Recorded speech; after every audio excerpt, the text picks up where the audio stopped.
Lalo na yung may mga magmamarinate nun. Good morning, ma'am. Ma'am Lilia. So, yung regarding dun sa sa mga taxes and fees, included na po yun dun sa pag-transfer ng dun sa other charges na sinend ko sa inyo. Included na po siya.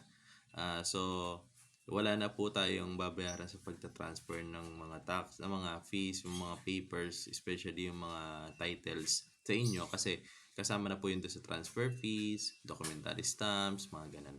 Andun na yun included sa other charges. Doon naman sa monthly dues, nitong Sans Residences, ito si Sans. Yan.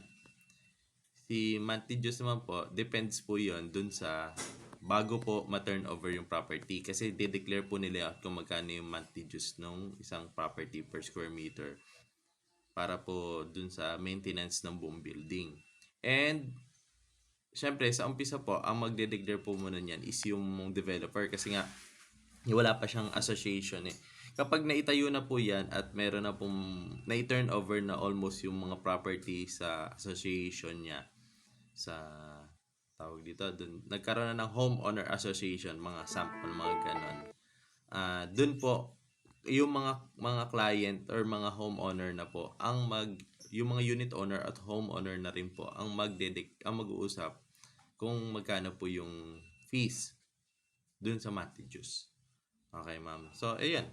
Pakita ko lang yung mga samples ng SANS. Ayan. Ganyan yung tsura ng SANS. Ayan.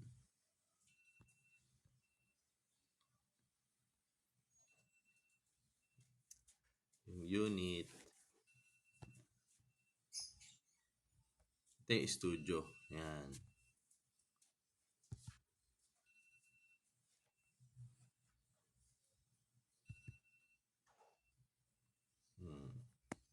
Studio. Tapos, ito naman yung living area. Ayan. Living area.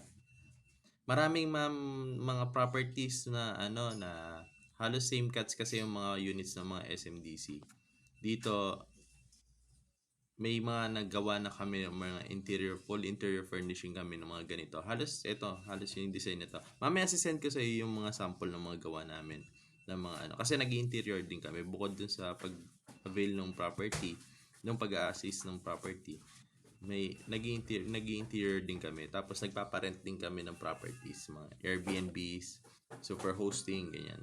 And also, ma'am, yung housekeeping services. Kasi syempre, kapag nagpapa-rentals tayo, especially ikaw ma'am, nasa abroad ka, marami kami mga clients na nasa abroad.